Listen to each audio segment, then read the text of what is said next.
Hello दोस्तों, झारखंड के हर diploma student का दोस्त पॉलिटेक्निक वाला फिर से हाजिर है एक नया टॉपिक के साथ में।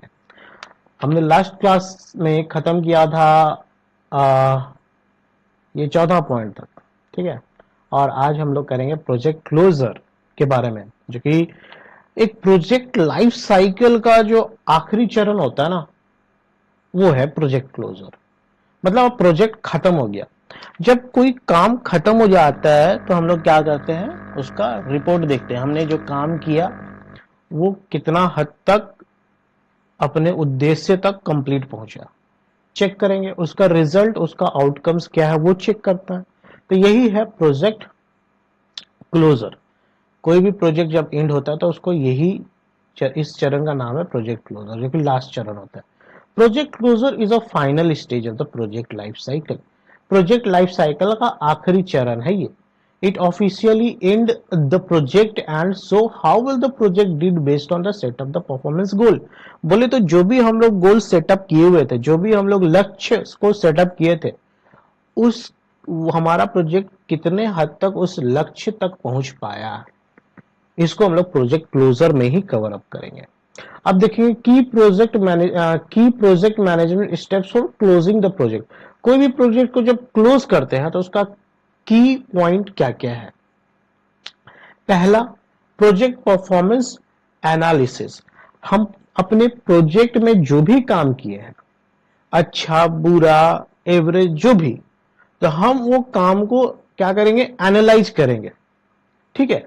एनालाइज करने की कोशिश करें, क्या हमने काम सही किया, गलत किया, क्यों गलत किया, और कितना वो अपने ऑब्जेक्टिव तक पहुंच पा रहा है कि नहीं पा रहा है, ये सारा कुछ। Take the general look at how well the project was manage overall. Overall पूरी तरह से हमने जो प्रोजेक्ट बनाया वो कितनी तरह से मैनेज कर पा रहा है कि नहीं कर पा रहा है, वो सारा चीज क्या करते हैं, अपने काम को एनालाइज करना बोल करके, एक टाइप का। नेक्स्ट क्या है, टीम एनालिसिस। टीम एनालिसिस मतलब हमने क्या किया था, काम को छोटे छोटे भाग में तोड़ा था ना, तोड़ा था, और हर काम को क्या किया था, अपने टीम मेंबर को, अलग अलग टीम मेंबर को दे दिया था, भाई तू ये कर, भाई तू ये कर, भाई तू ये कर। तो हर किसी ने अपना काम सही से किया, पूरा किया या नहीं किया, इसका क्या करना, चेक करना। Check if everyone did their job and completed the task they were given. जो भी दिया गया वो पूरा किया कि नहीं किया, कि फाकीबाजी किया। Project closure. प्रोजेक्ट क्लोजर बोले तो list and complete all task needed to officially finish the project. कोई भी प्रोजेक्ट को फिनिश करने के लिए, कोई भी काम को हम क्या करते हैं, कोई भी जब काम करना होता है तो हम ना लिस्ट बना लेते हैं, ये भी करना है, ये भी करना है, ये भी करना है, ये भी करना है। और जब हम वो काम करते हैं तो उसमें टिक लगाते हैं, चल भाई ये भी हो गया, ये भी हो गया, ये भी हो गया, ये भी हो गया। तो वो जो लिस्ट होता है उसको चेकआउट करना, वो किस में आ जाएगा, प्रोजेक्ट क्लोजर में आ जाएगा। Post implementation review. अब प्रोजेक्ट बनने के बाद में वो प्रोजेक्ट किस तरह से वर्क कर रहा है, उसका रिव्यू लेना।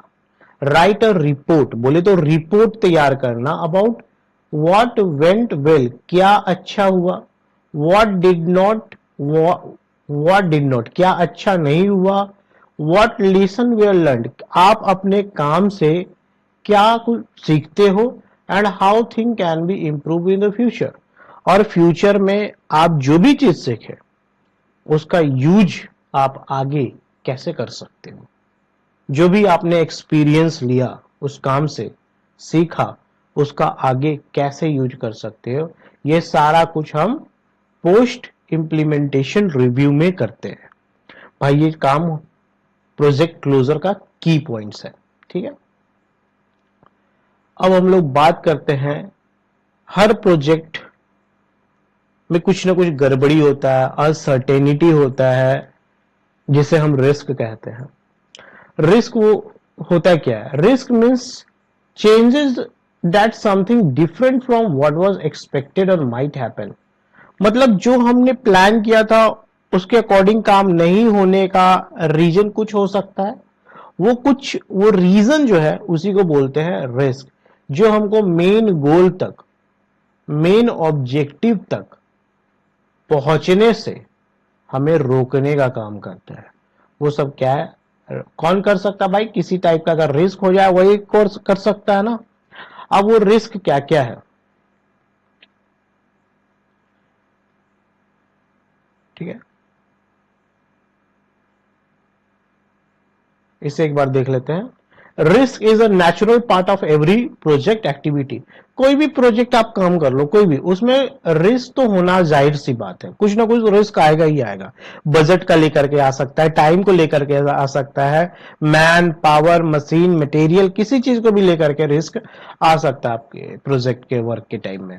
All project face different kind of risk, और सारे प्रोजेक्ट को ना अलग अलग काइंड ऑफ रिस्क को झेलना पड़ता है।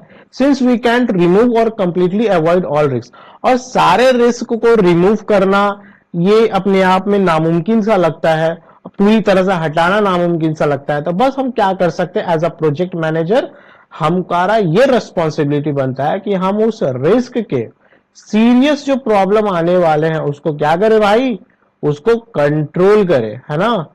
और वो ज्यादा, मतलब कि बहुत ज्यादा प्रॉब्लम ना क्रिएट कर दे हमारे, जो कि प्रोजेक्ट गोल तक नहीं पहुंच पाए, तो उसको क्या करें हम, उसके बैड इफेक्ट को, रिस्क के बैड इफेक्ट को कम करें। यही रोल होता है प्रोजेक्ट मैनेजर का, और यही रेस्पॉन्सिबिलिटी भी बनता है उसका, टू मैनेज रिस्क, रिस्क को मैनेज करना। Project manager use special method called risk management which include 4 main steps. अब वो मैनेजर बेचारा करेगा क्या? अब वो मैनेजर तो करेगा रिस्क मैनेजमेंट, और रिस्क मैनेजमेंट में आता क्या है? तो रिस्क मैनेजमेंट में मेरा भाई ये 4 पॉइंट आता है, जो कि है रिस्क आइडेंटिफिकेशन। रिस्क आने से पहले आपको ये दिमाग में आ जाना चाहिए कि हम अगर ये काम में आगे बढ़े तो हमको इस तरीके का रिस्क आने वाला है। आपको पहले से पहचानना होगा। Finding out what risk might happen, क्या रिस्क होने का चांस है। रिस्क क्वांटिफिकेशन, भाई जो रिस्क होता है ना, वो बड़ा, छोटा, मध्यम, इस तरीके का होता है। सीवियर रिस्क हो सकता है, माइल्ड रिस्क हो सकता है, तो उसका लेवल को, ठीक है ना, आपको समझना पड़ेगा। Understanding how serious is each risk is, हर एक रिस्क कितना सीरियस है, वो सारा मापदंड आपको देखना पड़ेगा।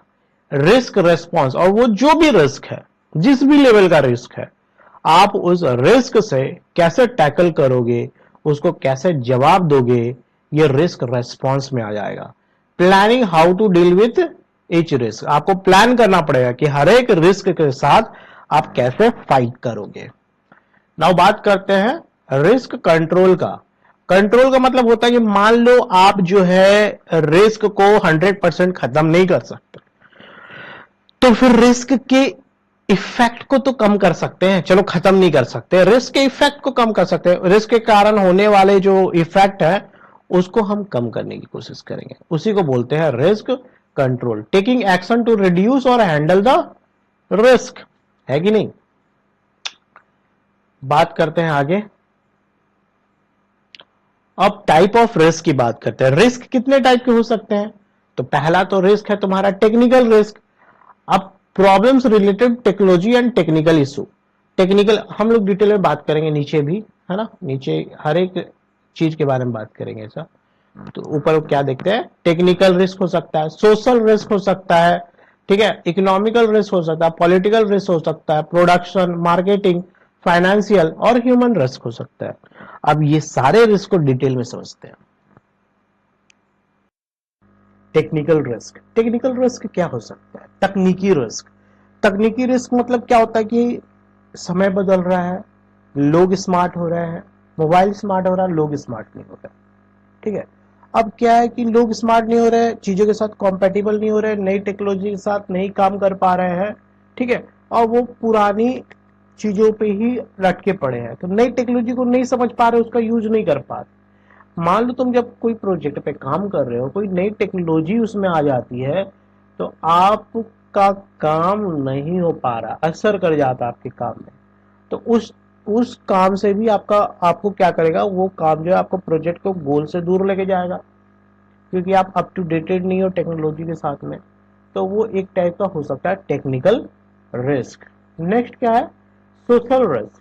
सोशल रिस्क में क्या आ जाता है, these comes from change in customer need, customer का नीड बदल गया, पब्लिक का ओपिनियन बदल गया, और लैक ऑफ लोकल रिसोर्सेज, जो भी लोकल रिसोर्सेज है उसमें कमी आ गई, या कोई लेबर स्ट्राइक कर दिया, है ना, या protest against the project also fall under this, कोई प्रोटेस्ट कर दिया। मान लो तुम कोई फैक्ट्री खड़ा करता है, ठीक है, फैक्ट्री खड़ा करता है, उसके सारे जो वेस्ट मटेरियल है तुम एक नदी में डाल रहा है, अब वो नदी पोल्यूटेड हो रहा है और वो नदी पे डिपेंडेंट है मान लो कोई गांव, तो वो गांव के वाले क्या करेंगे भाई, प्रोटेस्ट करेंगे, उस फैक्ट्री को बंद करवाएंगे, है ना, प्रोटेस्ट करेंगे। अब क्या, जब वो प्रोटेस्ट करेंगे तो इस फैक्ट्री के काम पे असर पड़ेगा नहीं पड़ेगा भाई, पड़ेगा ना, तो सब किस पे आएगा, सोशल रिस्क पे ही आ जाएगा।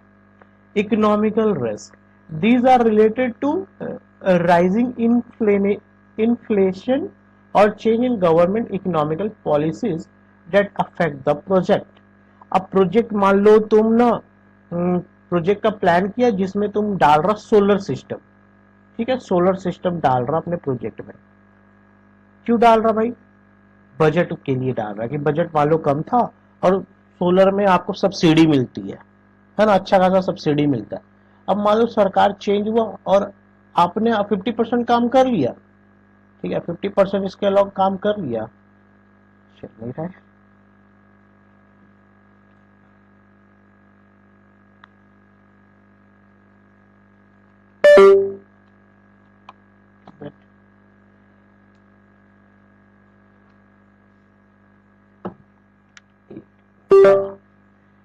मान लो आपने 50% काम कर लिया और सरकार बदल गई, सरकार बदल गया और अपना जो सब्सिडी लगा हुआ था अपना सोलर सिस्टम में, वो सब्सिडी हटा लिया। अब क्या हुआ, अचानक से आपका बजट बढ़ गया, महंगाई बढ़ गई, है ना, महंगाई बढ़ गई, तुम्हारा तो पूरा प्लान उथल पुथल हो गया ना भाई, तुमने तो सब्सिडी के चक्कर में सोलर सिस्टम के आधार पे सारा प्लानिंग किया था, अब सब्सिडी हट गया, बजट का तो खत्म कहानी, पूरा प्लान फेल। तो वो सब किस में आ जाएगा भाई, इकोनॉमिकल रिस्क में आ जाएगा। Political risk, political risk it include nationalism और privatisation of industry, political unrest और trade restriction. The project must not go against the country political interest. अब देखो क्या है, जैसे कि हम लोग बहुत सारा चीज जो है चाइना से मंगवाते हैं, चाइना को कंपोनेंट्स का यूज करते हैं, अब अचानक से पॉलिटिकल चीजें आ गई, कुछ दोनों देश में रिश्ते खराब हो गए, अब हम इससे चीजें नहीं ले सकते हैं, और मान लो मेरा जो प्रोडक्ट है वो इन्हीं सब चीजों पे निर्भर करता है, ठीक है, ये चाइनीज प्रोडक्ट पे निर्भर करता है, उसके कंपोनेंट्स मेरे को चाइनीज ही लगाते हैं, और दोनों के रिश्ते ठीक नहीं चल रहे हैं, इसके कारण हम सामान नहीं मंगवा पा रहे हैं, ट्रेड बंद हो गया है, तो कहीं ना कहीं ये हमारे प्रोजेक्ट पे असर करेगा कि नहीं करेगा, ठीक है। मान लो हमारा जितना भी गाड़ी वगैरह तेल गाड़ी जो है पेट्रोल से चलता है, ठीक है, पेट्रोल वगैरह डीजल वगैरह से चलता है, और हम पेट्रोल और डीजल बाहर के देशों में से मंगाते हैं, सऊदी से मंगाते हैं, इराक से मंगाते हैं, ईरान से मंगाते हैं, और मान लो इन सभी देशों के साथ हमारा रिश्ता खराब हो जाए, तो क्या ये अपना प्रोडक्ट हमको देगा, और मेरा काम ही है क्या, गाड़ी बनाने का, मेरा जो प्लांट है गाड़ी बनाने का, नया प्रोजेक्ट हम गाड़ी बनाते हैं, नया नया प्रोजेक्ट मेरे को मिलता है गाड़ी बनाने का, गाड़ी चलती है पेट्रोल से, अब पेट्रोल ही नहीं रहेगा तो हमारा गाड़ी कौन खरीदेगा, तो कहीं ना कहीं हमारा प्रोडक्ट पे असर किया कि नहीं किया, तो पॉलिटिकल रिस्क में ये सारी चीजें आ जाती है। नेक्स्ट है प्रोडक्शन रिस्क, वो हर रिस्क जिसके कारण हमारा प्रोडक्शन गिरता है, लाइक मान लो हमें रॉ मटेरियल समय पे नहीं मिला तो क्या होगा, मान लो हमारा कोई मशीन अचानक से खराब हो गया तो क्या हो गया, मान लो कि हमारा इंस्टॉलेशन और मेंटेनेंस कॉस्ट बहुत ज़्यादा हो गया तो क्या होगा। तो ये सब चीज़ें आती है ना, जैसा कि मान लो आप कोई प्रोजेक्ट बना रहे हो, तो आपको ये हमेशा सताएगा कि हमें वो रॉ मटेरियल सही समय पे मिल पाएगा कि नहीं मिल पाएगा, पर्याप्त मिल पाएगा कि नहीं मिल पाएगा, ये हमेशा सताएगा चीज़ें, और ऐसा कुछ भी हुआ तो आपके प्रोडक्शन रेट को वो कम करेगा, और ये सब जो है प्रोडक्शन रिस्क के अंदर ही आता है। नेक्स्ट है मार्केटिंग रिस्क। ठीक है, मार्केटिंग रिस्क में क्या आता है? These arise when product fail in the market due to changing trends, wrong demands forecast and problems in distribution. देखो मार्केटिंग रिस्क में आता क्या है? सबसे पहले कि मान लो ट्रेंड्स बदल गया, समय बदल रहा, स्टाइल बदल रहा है ना, लोगों के सोचने का नजरिया बदल रहा, हर चीज को देखने का नजरिया बदल रहा। अब ओल्ड चीज पे लोग जान ही रहे, अब सब चीजें लेटेस्ट मांग रहे है ना। जैसे कि क्या हुआ मार्केटिंग रिस्क, जैसे कि तुमको याद होगा माइक्रोमैक्स का एक फोन आता था, माइक्रोमैक्स। अब जब क्वार्टी कीपैड चलाता था तो ये पूरा डिमांड में था। माइक्रोमैक्स मतलब ब्लैकबेरी टाइप का दिखता था वो, क्वार्टी कीपैड टाइप में। बट अब दिखता है क्या? माइक्रोमैक्स नहीं दिखता। अब वही सैमसंग एमसंग, क्योंकि ना ट्रेंड बदल गया, टेक्नोलॉजी बदल गई, अब सब लेटेस्ट हो गया। बट ये माइक्रोमैक्स उस हिसाब से आगे नहीं बढ़ पाया। बाकी सब मोबाइल तो आगे बढ़ गया, टच स्क्रीन में आ गया, बट ये नहीं बढ़ पाया माइक्रोमैक्स। तो कहीं ना कहीं इसका मार्केट खत्म हो गया, है कि नहीं? तो ये सब किस में आ गया? मार्केटिंग रिस्क में आ गया। मार्केटिंग रिस्क हुआ, क्यों रिस्क हुआ? क्योंकि भाई ट्रेंड्स बदल गया, ठीक है, और ये उस ट्रेंड्स के हिसाब से नहीं चल पाया।